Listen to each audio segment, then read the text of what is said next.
중동의 탄생이라는 이 두꺼운 책을 가지고 공부를 하기로 했는데요. 일부 우리 회원들 일부는 책을 구입했는데 일부는 구입 안 하시고 그런데 뭐 제가 잘 요약해서 여러분들하고 생각을 나누도록 하겠습니다. 그동안 우리가 뭐 이슬람은 외부 강사도 모셔다 여러 얘기 들었지만 물론 현대 중동하고 이슬람하고 띄어놓고 생각할 수는 없겠지만 오늘은 이슬람의 어떤 교리적 차원 이런 거보다는 이번 강좌는 주로 정치적 차원에서 중동이 어떻게 변모했는지 어떤 과정을 겪었는지를 보도록 하겠습니다. 이 책이 아주 유명한 책이라고 하네요.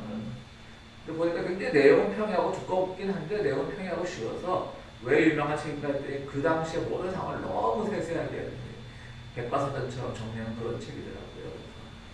뭐 역시 백인들, 이 서구인들이 쓴 것이기 때문에 그 중동에 대한 이슬람 국가에 대한 편견 같은 것들이 좀 묻어나긴 하는데요. 그래도 꽤 객관적으로 쓰려고 애를 썼더라고요. 이 책의 결론은 하나입니다. 1900년 1차 대전 전후에서 중동이 막 독립되고 그때 막 다시금 뭐 유대인들을 다시 뭐 팔레스타인 지역으로 귀환을 시키겠다는 그런 약속들을 막 영국에 했잖아요. 결국 2차 대전 이후에 그렇게 됐지만 그런 약속들이 일어나는 과정에서 중동의 어떤 갈등, 화약고로서의 그런 폭발 가능성 같은 더 심해지고 이런 것들이 전부 처칠의 잘못이다. 영국 처칠의 잘못이다. 이런 식으로 이끌어나가는 책이더라고요. 완전히 영국이 오판했다는 거죠. 그러니까 그 당시 중동의 지배권은 거의 없고 뭐 세계 지배권은 다름없고 영국이 굉장히 강대국이었는데 그 중동을 다스리는 데 있어서 여전히 그죠 약간 오리엔탈리즘적인 그러니까 중동 지역을 좀 무시하고 아직 민주주의를 실천할 만한 그런 능력이 안 되고 그 다음에 이제 막 팽창하는 소련과 또 무너져가는 오스만 투르크 제국 사이에서 어떻게 긴장 관계를 유지하는 과정에서 영국이 이제 농간을 많이 부렸는데 농간을 부려도 자기들 자국의 이익이 된다면 또 뭐 나쁠 건 없겠지만 어쨌든 정치라는 건 자국의 이익을 위해서 하는 거니까요. 꼭 그렇지도 않았다고 갈등만 전국되고 뭐 그런 논지를 갖고 있는 책이더라고요. 그리고 또 하나는 이제 그 사이드 쿠투비라고 하는 사람이 쓴 진리를 향한 이정표라는 책인데요. 부제가 뭐냐면 이슬람 원리주의의 혁명의 실천적 지침서. 그러니까 이게 밑에 뭐라고 되어 있냐면 빈라덴의 스승이고요. 또 알자와히리의 스승이라고 되어 있거든요. 우리가 우리에게 알려진 테러리스트의 어떤 그런 전범인 이런 사람들의 스승이라고 해서 이슬람 원리주의, 그러니까 이슬람이 어떤 투쟁을 해서 자기들의 그 사상적인 기초를 가지고 그런 국가를 건설해야 된다는 그런 논리를 핀 사람으로 아주 유명하고 지금 뭐 거의 이 사람이 책 찾아보니까 처음에 이 사람 어떻게 알았냐면 뭐 우연히 이 이름을 알게 돼서 이제 뭐 나무위킹 어디 보니까 뭐라고 되어 있냐면 뭐 이슬람 뭐 극단주의자고 또 뭐 이슬람 뭐 이단 종파 지도자 하나의 종파 지도자처럼 그렇게 취급을 하더라고요. 근데 마침 이런 또 번역서가 있는 걸 봐서 반쪽에 읽었는데 잘 읽지 못했어요. 이런 책이 어떻게 나왔는지 모르겠어요. 모든 영광은 알라에게. 나는 15년 동안 지하들, 그러니까 성전이죠, 성스러운데 지하들을 수행했고 이제 순교자의 길을 간다. 이제 결국 사형 판결을 받았다고. 이집트가 너무 이제 이 사람이 극단적이니까 그 나세르라고 하는 이집트의 세속주의 정권이 있었잖아요. 잠깐 그때 이제 이 사람을 좀 제거해야 되겠다 싶어서 사형을 시켰더라고요. 그런 사람이고 하나는 이제 서울대 교수인데요. 이근정이라고 하는 그 오스만 제국 시대의 무슬림과 기독교인 관계. 이 책보다 아주 재밌는 게 뭐 그런 얘기는 여러 번 들었지만 무슬림이 오스만 투르크를 계속 거의 그 지금 터키 중심으로 제국을 팽창시켜 나갈 때 그 굉장히 기독교에서 관용적인 정책을 폈다는 거죠. 심지어는 그 무슬림 군대 안에도 기독교인들이 많았대요. 그러니까 기독교인 사병들이 많았고 이은정 교수도 물론 단서는 달아요. 그렇다고 해서 무슬림이 항상 뭐 기독교에 대한 포용 정책을 쓴 것만은 아니겠지만 또 우리가 알려진 것처럼 무슬림이 뭐 기독교인들을 박해하고 그런 식으로 보는 것도 문제다. 증거로는 여러 가지가 있다. 뭐 그래요. 근데 여러분들 그 스페인들 가보셨잖아요. 그죠? 스페인을 가보면 거기 왜 마을 보면 한 마을 건너서 골목길에 하나는 이슬람촌이고 하나는 막 그 유대인촌이고 그래요. 중세 마을 흔적이 남는데 길 이름들, 골목 이름들 보면 그때 다 어울려 살았는데 이슬람이 그 스페인 한참 점령하고 있을 때 근데 결국 이슬람권이 쫓겨나면서 다시금 스페인이 이제 가톨릭 국가로 회귀하면서 그야말로 이스라엘에 대한 박해, 그리고 유대인에 대한 박해까지 그 유명한 대추방이작이 있었잖아요. 스페인에서 1400년대죠. 1400년대 중반인가 1300년대 후반인가 그 대추방 사건 같은 것들로 카톨릭에 일어났고, 무슬림은 뭐 오늘날은 분명히 뭐 테러나 이런 것들에 의해서 많이 우리들에게 뭐 여러 가지 안 좋은 그런 이미지를 심어주고 있는 건 사실이지만, 또 역사적 배경을 보고 그런 것만 아니다라는 그것을 이제 이 책에서도 말하고 있는 거고요. 주로 이 책을 중심으로 한번 해보겠습니다. 한번 지도를 보시죠. 1914년의 중동의 모습이랍니다. 그러니까 그 색깔별로 보면 영국이 지배하던 구역, 프랑스가 지배하던 구역, 이탈리아가 지배하던 구역, 스페인이 지배하던 구역, 그야말로 그냥 갈갈이 찢겼었네요. 그리고 독립, 누구의 지배도 받지 않는지요. 그다음 오스만 제국이죠. 오스만 제국이 지배하던 이렇게 쫙 되는데, 북아프리카 보면 이제 거기 뭐 모로코, 그다음에 튀니지, 알제리, 리비아, 사실은 아프리카, 북아프리카 지역은 사실 잘 사는 지역이었잖아요. 그렇죠? 특히 기독교 교회 사는 사람들에게 있어서 그쪽 뭐 지금의 튀니지 지역이나 이런 알제리 지역에서는 뭐 교부들도 많이 나왔었고요. 또 이거 보면 이집트까지 이어지고요. 이제 중동으로 넘어오면 이게 처음 하는 게 그 수단이 바로 이집트 밑이더라고요. 아프리카 그 지도 보니까, 그죠? 수단은 가난한 나라 맞죠? 뭐 남수단, 북수단, 이태원 친구가 가 있는 나라 수단 맞았죠? 굉장히 가난한 나라인데 그 수단이 바로 이집트 밑이더라고요. 지도 공부 좀 들어야 돼. 그리고 중동 쪽으로 넘어오면 이제 뭐 쿠웨이트, 쭉 보면 뭐 지금 오만이라는 나라, 예멘, 그다음 아마 페르세라고 하면 페르시아를 말하는 거겠죠. 지금 오늘날의 이란이고요. 이쪽으로 시리아가 있고, 그 위로 이제 아프가니스탄이 있을 것이고. 이때 지도 말때 이라크나 뭐 사우디아라비아 이런 나라들은 없었죠. 네. 그 진영이 없었던 것이죠. 그러니까 결국 나중에 후세인이 파멸의 길을 걷기 시작했던 그 1차 이라크 전쟁이 쿠웨이트를 침공할 때 그 명분이 그거였잖아요. 서구인들이 나눈 그것을 우리가 되찾겠다, 다시 옛 바빌론 제국의 영화를 회복하겠다, 이런 식으로 이제 쳐들어갔다가 다행인 건데, 어떠세요? 네. 어쨌든 그런 지도를 한번 보면요.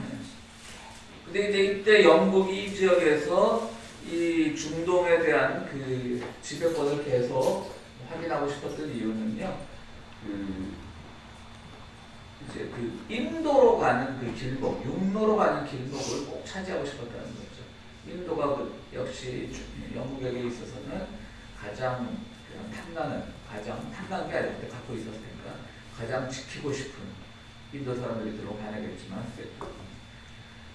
지키고 싶은 그 식민지였는데, 이제 그 소련이 이제 막 밀고 들어오니까, 그때 이제 러시아 소련 그 과정이겠죠. 이제 볼셰비키 혁명이 일어났을 때 소련이 막 밀고 들어오니까 그걸 지켜야 되겠다는 생각으로 중동에 대한 여러 가지 이제 어떻게 하면 이 땅을 우리 땅으로 만들 수가 있을까, 이런 고민들을 했다라고 하는 것이죠. 그래서 그 고민을 하면서 거기서 이제 많은 악수, 그야말로 좋지 않은 수를 둬가지고 오늘날 중동 사태가 이렇게 복잡해졌다라고 하는 것이 이 책의 취지고요.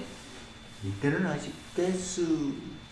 그쵸. 그 얘기 여기 나옵니다. 그러니까 가스가 발견되긴 했지만 그렇게 동력이 오늘날처럼 이 에너지가 중요한 자원이 될 거라고는 그렇게까지 생각을 못했던 거죠. 자동차가 그렇게 막 많아지고 누가 그런 생각을 감히 했겠어요. 그냥 막 개발된 자동차 정도 움직이는 거니까.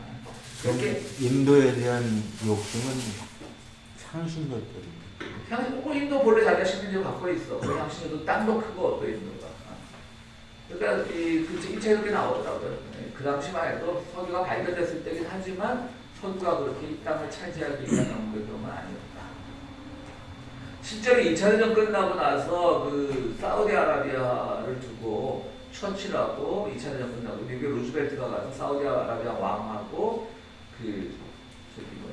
석유 계약을 맺는데, 영국은 이 중동에 대한 지배권이 기존의 지배권이 있어 놓으니까 아주 건방지게 갔죠. 처칠을 사우디아라비아 왕 만나는데 그 영국자 롤스로이스 차를 선물을 합니다. 근데 영국 롤스로이스 정말 근사하죠. 그리고 이제 근데 영국에서 준 차니까 운전대가 어딨죠? 그러니까 우리가 반대쪽에 있잖아. 근데 거기서는 그러니까 왕이 앉는 자리가 우리가 우리나라 참 오른쪽이 왼쪽이나 상관없이 앉다고 오른쪽에 새겨 들으세요. 왕이 앉는 자리가 하인의 자리인 거예요. 사우디에도 왕이 기분 나거든요. 그리고 이제 처칠이 또 무슨 항공모함에도 회의를 하는데 담배를 피니까 처칠도 시가로 유명하잖아요. 그러니까 이제 그 사우디에서는 뭐라고 말 못하는 거죠. 근데 그 나라 율법으로 담배가 금지되어 있는데, 그러니까 이 처칠이 그런 말을 했다 그러죠. 그러니까 뭐 담배를 못 피게 하는 건 당신네 나라 법이라는, 담배를 피해야 되는 건 내 나라 법이다라고 이렇게 막 강압적으로 나갔죠. 근데 루즈벨트는 와가지고 루즈벨트 다리가 안 좋으니까 윌체어가 하나 있었는데 비상용으로 그 사우디 국왕이 그 윌체어를 아주 주의 깊게 보더래요. 그러니까 그때만 이제 사우디 그런 거죠. 그 당시는 최신형의 윌체어겠지. 그러니까 비서를 시켜갖고 비상용으로 하는 거 갖고 그 즉시 선고를 했다는 거지. 그러니까 이런 것들 뭐 협상의 전략 이런 책 뭐 많이 나오는 얘기예요. 그러니까 실제로 롤스로이스를 선물한 처칠보다는 자기가 쓰던 휠체어를 준 루즈벨트가 오히려 사우디아라비아에 석유 채굴권을 얻었다는 얘기지. 그러니까 처칠이 1차 대전 전후에서만 이 지역의 원흉이 아니라 2차 대전 끝났을 때도 완전히 중동 정책을 실패하는 사람으로 어느 협상의 자리에서 그 책을 본 것 같아요. 그런 얘기가 있어요. 그래서 이 책, 당시 이 사람은 이 저자는 이 책을 쓰면서 당시에 이제 그 영국인들을 비롯한 서구인들은 제국주의 정신에 충만했다. 이제 비판적으로 보지 말라. 아는 것밖에 없었다는 거예요. 제국주의 정신.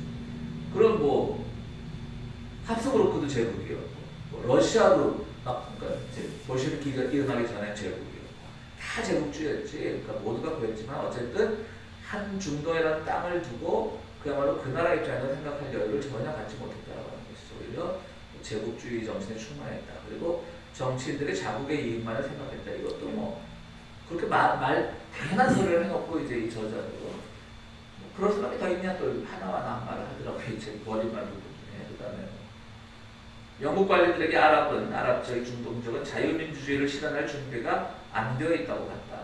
그런 거 있고. 아라비아의 롤에서 영화 기억나세요?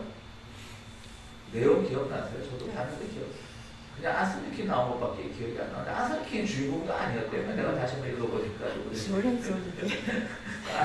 그냥 무슨 안소니킨 주인공이었던 영화는 워낙 연기가 그런지. 그러니까 그게 뭐 영국인 하나가 그 아랍의 그 요즘 말로 하면 뭐 벨벳 혁명처럼 시민 혁명을 일으키는 과정에서 영국인이 도와주고 뭐 그런 얘기라고 그러대요. 보니까 그런 장면이 나왔던가 싶기도 하고. 나왔죠. 네? 사막을 가로질러서 바다. 근데 그것도 순 막말로 구라라는 거죠, 이 책에서는.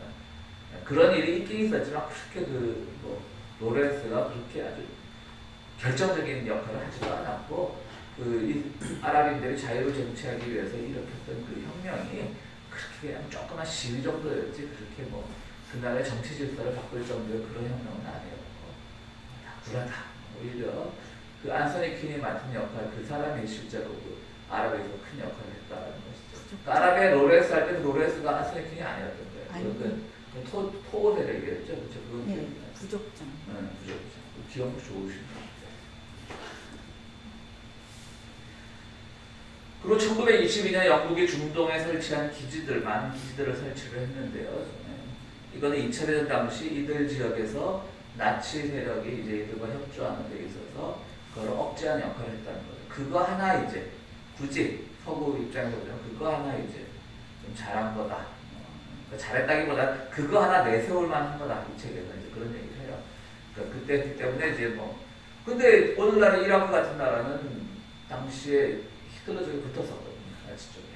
근데 이들은 자기들 독립을 도와줄 만한 나라들을 찾다 보니까 그렇게 된 거고 또 이스라엘이라고 하는 그런 귀찮은 존재를 이제 잘 통제해주니까 이때는 뭐 2차 대전 때는 이스라엘이 아직 국가로도 발음은 물론 하기 전이지만 그런 것들도 이들에게는 작용을 하지 않았을까라는 생각입니다. 하여튼 처칠을 아주 그냥 여기는 공부의 적으로 보더라고 이 책에서는. 여러분들 그 인글로리어스 바스타즈라는 영화 아시죠? 저는 그 영화 굉장히 명화라고 생각을 하는데 거기 보면 이제 그들의 작전이 여러 군데서 일어나잖아요. 하나는 뭐 레지스탕스들이 있고 하나는 미국에서 보낸 미국에서 그 듣보잡들을 모아서 보낸 그런 야구선수 출신들, 유대인들 중심으로 보낸 부대가 하나 있었고, 영국이 또 영국 정부 장교가 개입된 그런 게 하나 있어요. 이 작전을 설명하기 위해서 이제 그 보고를 하러 어떤 장교가 들어가요. 딱 보고를 하는데 그 점에 생각나세요? 자기 직속상마한테 보고를 하는데 내가 그 영화를 좋아하는 이유는 바로 그거예요. 그중 한쪽에 한 영화에 담배를 피우고 있어요. 잘 기억해 보면 한쪽 구석에서. 근데 누가 봐도 처칠이에요. 처칠 딱 닮은 배우가 또 담배를 피우고 시가해요. 내가 그 영화를 좋아하는 이유가 모든 영화들 2차 대전 승리 영화는 처칠 같은 사람을 영웅담 주인공을 했는데 여기서는 그냥 하는 거야. 뒷방 넘어가는 거야. 보고도 진짜 맞지도 않고 그 군인 어떤 뭐 직속상관이 보고받으러 담배 뻑뻑 물고 그래요. 그러니까 그냥 그 영화를 좋아하는 게 영화 이 2차 대전은 뭐 아이제 나와서 훌륭했고 뭐 다 훌륭했지만 실제로는 그런 이름 없는 뜨내기들이 승리로 이끈 또 부모를 잃은 그 자기 신분을 숨기고 살아갔던 그 극장 주인 그 여자의 그 여자 그런 사람들이 2차 대전 승리로 이끌었다. 약간 이런 얘기를 하고 있는 것으로 보여요. 그래서 하여튼 그 영화를 아주 그걸 좋아하는데 그러니까 저는 좀 잔인한 영화를 안 좋아하는데 제가 보는 뭐 일생의 명작이라고 생각하는 영화는 바로 인글로리 바스터즈라고 노예를 위한 나라 같다고 철학적인 영화라고 생각하는데 좀 잠깐 얘기를 드리겠습니다. 하여튼 처칠 세대 유럽인들은 오스만 제국과 페르시아 제국에 대해서 잘 알지 못했죠. 두 곳에서 벌어지는 일에 관심도 없었고요. 248페이지에 나오겠는데요. 그래서 아르메니 이제 그 뭐 페르시아에서 아르메니안들을 대학살하고 그러니까 사실은 유대인들도 뭐 600만이 진짜 죽었니 안 죽었니 이런 말들을 하면 참 좀 뭐 오늘날 유대인들이 많은 그 피해를 보고 핍박을 받은 건 사실이지만 사실 아르메니아 애들도 수천만 죽었거든요. 그건 이제 역사 속에 묻혀져 버리는 거죠. 서구 여론이 반짝 들끓는 것으로 묻혔을 뿐, 러시아 그 당시 이제 아우슈비츠 있기 전이지만 러시아에서도 유대인들 많이 죽였거든요. 그런 것들만큼 이제 주목을 받지 못했다는 거죠. 아르메니아인에 대한 학살을 쭉 하고 이제 어쨌든 그들이 보기에는 백성 중동인들은 그냥 나태하고 그냥 이슬람교나 믿고 그런 인물들로 보였다고 하는 것이죠. 결국 이 책은 처칠을 중심으로 영국이 이 땅을 지키는 과정에서 제일 큰 목적이 이제 소련, 이제 볼셰비키의 소련이 이쪽으로 넘어오는 것을 막아내려는 그런 데서 여러 가지 누구랑 이제 합종 연행을 하냐, 누구랑 손을 잡아야 되냐, 그리고 이제 무너져가는 오스만 트루프를 어떻게 처리해야 되냐 이 문제로 너무 이제 갈등을 했다고 하는 것이죠. 그리고 그 과정에서 이제 영국군 장교들이 오스만 트루프를 어떻게 세워볼까 하고 거기에 막판 오스만 트루프가 망해가는 과정에서 거기 이제 행정부의 일종의 군사 고문처럼 그렇게 참여하고 그런 과정에서 그들의 오판도 굉장히 큰 몫을 했다고 하는 것이죠. 잠시 그치죠. 먹을 게 있으면 다들 집중이 안 돼요.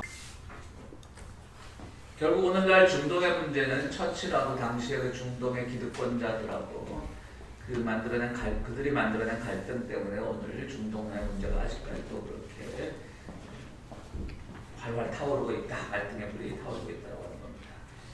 결국 그 소련이 이제 러시아가 막 막판에 볼셰비키로 넘어가기 전에 이제 막 그 넓히는 과정에서 국경을 넓혀가는 과정에서 영국과 크게 대립을 했고요.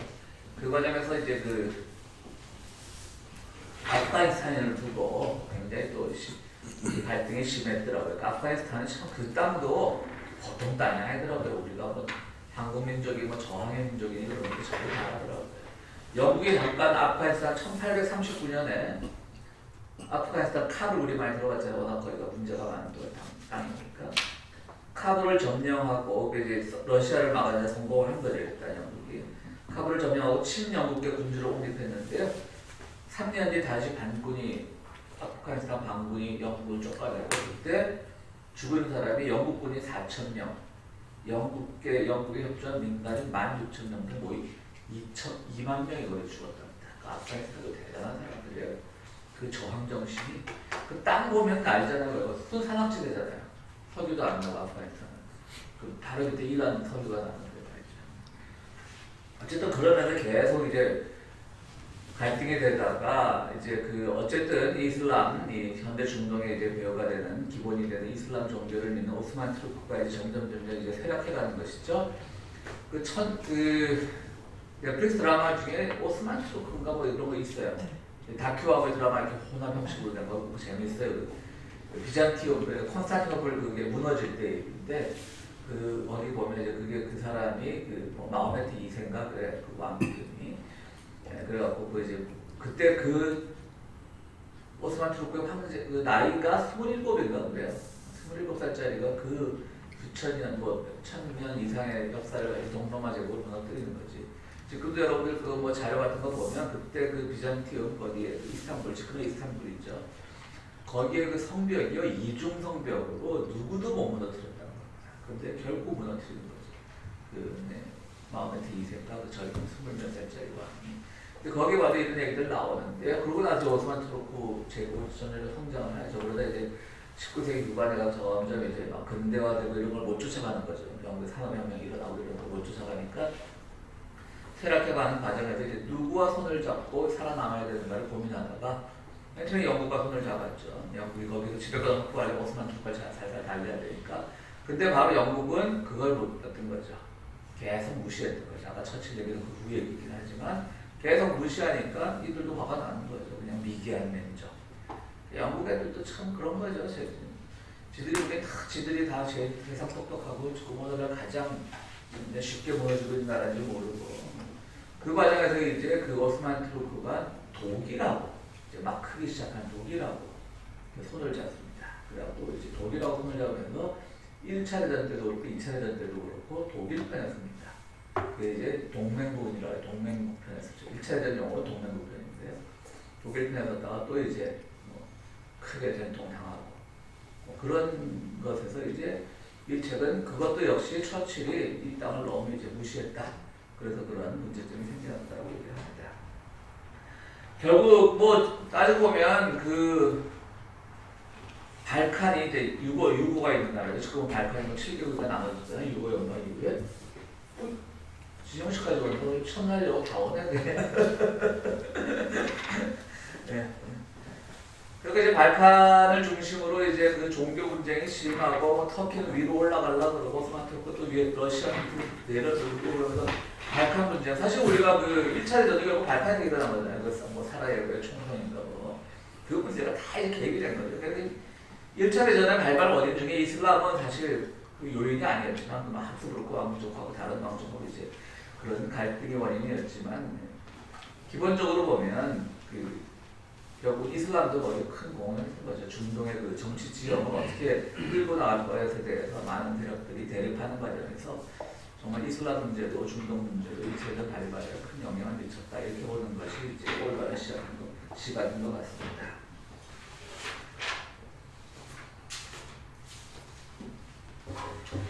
그러는 과정에서 이제 그 오스만 투르크에서는요 청년 투르크당 어디서든지 뭐 청년이 가장 문제죠.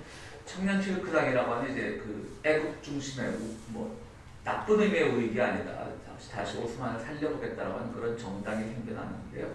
그 청년 투르크당이 이제 1908년에 오스만 투르크를 이제 기존의 그 왕권을 무너뜨리고 혁명에 성공합니다. 그래서 그들이 혁명을 일으키는데 거기서 이제 또 한 번 영국이 오픈한다는 거죠.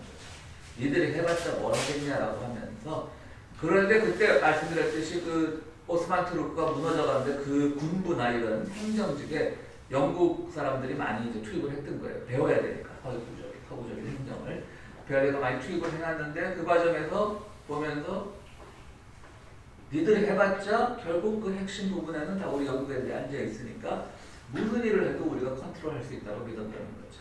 그러다가 이제 말씀드렸듯이 독일과 손잡고 영국은 그때부터 막 당황하기 시작했다는 거죠. 이 책은 거의 뭐 처칠 욕이라고 해도 처칠 욕을 하는 건 뭐예요? 다른 말로 하면 굉장히 객관성을 유지하는 것 같지만 실제로 아깝다는 거지. 뭐 서구인의 시각으로 보면 그 땅이 왜 그렇게 되도록 다시 근데 지금 또 오면 이런 말 하는 거죠. 그 땅도 뭐 바닥이 무너지고 뭐 후세에 무너지고 지금 뭐 영국 대신 미국이 들어왔는 거나 마찬가지죠.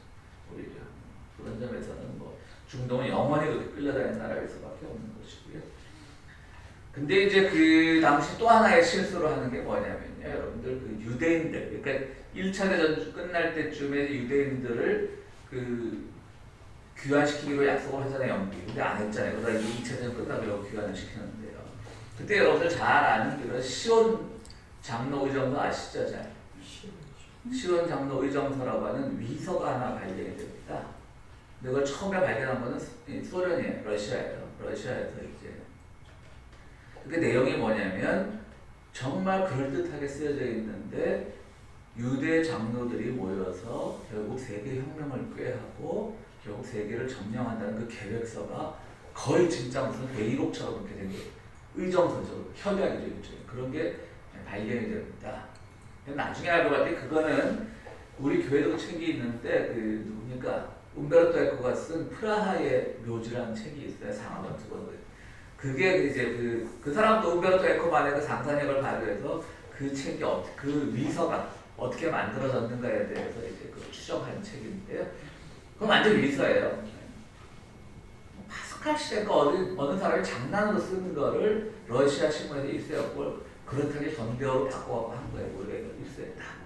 그래서 그때부터 이제 그 유대인들에 대한 두려움이 막 커지기 시작했던 거죠. 그래서 히틀러까지 가고 결국은 2차 대전 되지만 근데 이제 이 책에서는 그때도 이거 돌기 시작하면서 사람들이 또 영국에서는 유대인들을 과대평가했다는 거지. 그래서 유대인들의 힘을 빌리면 우리가 세계 정복도 할 수 있겠다는 생각을 했다는 거예요. 그건 반대로 유대인들에 대한 아랍 진영의 그 반발심도 불러일으킨 거죠. 근데 그 책도 거짓이었을 뿐더러 유대인들이 사실 그렇게 힘있는 민족이 아니라는 거죠. 오늘날도 그렇잖아요. 우리 미국도 그렇게 유대인들에 대한 책 소비가 심하지 않은 거예요. 한국 책방 가면 유대인들의 자녀 교육도 탈거제 지혜도 많잖아요, 그죠? 이렇게 해야 유대인처럼 성공한다고 이런 책들이 유대인들 왜 천재인가 이런 책들이 한국만큼 심할 데가 없을 거예요. 그러다 그게 유대인들이 과장되어 있다는 거죠.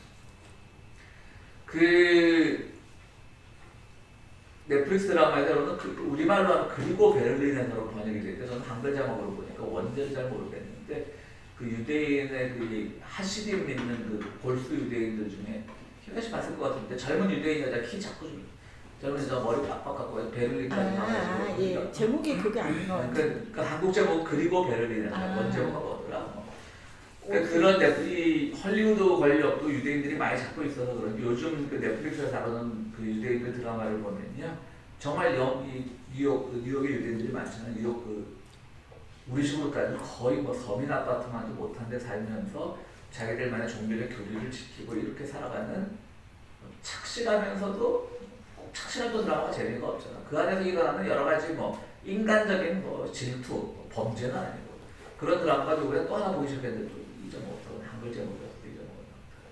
그런 걸 잘 모르가지고 그런 것도 어떻게 보면 이제 헐리우드 권력이 유대인들에 대한 오해를 불식시키기 위해서 그런 걸 만드는 게 아닐까 생각도 해보더라고요. 사실 유대인들이 오늘날 미국의 언론, 경제 다 쥐고 있는 건 누구도 부정 못하지만 그럼 모든 유대인들이 다 그렇게 권력자야. 그건 아니거든요. 지들은 자기들 종교의 나름대로 다 착실하게 살아가고 가난하게 살아가고 그런 사람들도 있는데 근데 그게 바로 시원장로 의정서부터 생긴 거죠.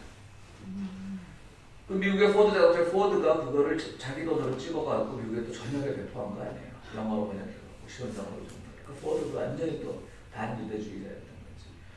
근데 나는 오늘 이 공부를 하면서 시원장로 의정서 얘기는 알았지만 이걸 다시 읽으면서 그렇게 1차 대전 때부터 그 서구에서 그 유대인들을 시원장로 의정서를 통해서 과대평가를 했다는 걸 보고 그리고 그렇게 지나치게 두려워했던 걸 보고 갑자기 생각은 들어요. 오늘 이게 유대인들의 자작극 아닌가? 그 생각 안 해보셨어요? 우리를 인정해라 이만큼. 이때까지는 그게 유대인들의 어떤 핍박이나 이런 것에 가장 기초가 되는 그런 문서라고 우리가 알고 있었는데 궁극적으로 아우슈비츠까지 연결이 되는 거고 미국에서의 유대인 핍박 이런 것도 미국에서 유대인 핍박도 아주 유명하잖아요. 아까 잠깐 영화 얘기했지만 인글로리 바스타즈의 야구 방망이로 독일군이 때려 죽이는 걔들도 거기서는 그 인물 이름으로 안 나오지만 실제로 유대인 첫 야구 선수가 1930년대인가 그때 그 메이저리그에 섰다가 사람들이 막 병든 집이라고 그런 일이 있었거든요. 메이저리그에서 1930년대, 40년대 그 정도로 프로스포츠에도 못 나올 정도였는데 그런 것들이 다 시원장 노이정서로부터 출발을 했는데 보니까 갑자기 유대인을 찾아가 아닌가 이런 생각도 들어요. 근데 그런 건 없어요. 유대인들 것 때문에 많은 핍박을 받았기 때문에 어쨌든 유대인들도 그렇게 하면서 이제 그 영국이 또 유대인들을 과대평가하는 오판을 저질렀고요. 거기 또 처칠이 있었고 그런 것들. 그리고 이제 중동 사람들은 중동 사람들대로 그렇게 많은 이제 오승점을 안고 그렇게 이제 시작을 하게 됐던 것이죠. 그래서 이제 그 청년 디르크당까지 오늘 얘기를 하겠는데요. 청년 트루크당이요. 쉽게 얘기하면 청년 트루크당이죠. 그 당이 이제 1908년에 혁명을 일으켜 성공을 하고 많은 현대적인 개혁을 하려고 시도를 했지만 그것이 결국은 뭐 수포로 돌아가고 그들은 결국 1차례전 때 독일하고 손을 잡으면서 파멸을 재촉했던 거고요. 그것이 이렇게 될지는 누구도 몰랐다는 것이죠. 그래서 결국 오스만 제국을 해체하려고 이제 영국은 이제는 얘들한테는 더 이상 이제 희망이 없다. 그래서 영국은 오스만 제국을 강제적으로 해체하려고 했죠. 그래서 실제로 그들은 뭐 무지하고 뭐 민주주의 훈련이 안 됐고 이랬다는 그 가설, 그들만의 가설을 이제 현실로 옮기게 됐던 것이고요. 그런데 바로 그렇게 하겠다는 의견이 생각이 개진되면서부터 바로 오스만 투르크는 이제 마지막에 그 파멸을 재촉한 행동이긴 하지만 1차전에 동맹국들과 독일의 편에 서서 스스로도 파멸을 재촉했던 것이고요. 그래서 이제 오스만 투르크는 나가게 되고 그 이제 터키라고 하는 새로운 나라가 생기게 되고 지금 그 뭐죠? 또 이름 지금 터키 누구죠? 그거죠? 에르도안? 에르도안 아닌가? 그 친구가 이제 다시 그 시절의 영화를 이제 되살리고 막 그러고 있는 거죠. 그래서 이 책은 뭐 말씀드렸듯이 바로 그런 점에서 이제 오늘 얘기한 것은 1910년대, 1914년 1차전 전후에서 영국의 개입이 어떠한 오늘날의 중동 분쟁에 어떠한 씨앗이 되었는지 그 씨앗이 어디서부터 시작이 되었는지 그거를 다루는 내용을 서론으로 다루어져 있습니다. 오늘 이만 끝이겠습니다. 네, 그만하겠습니다.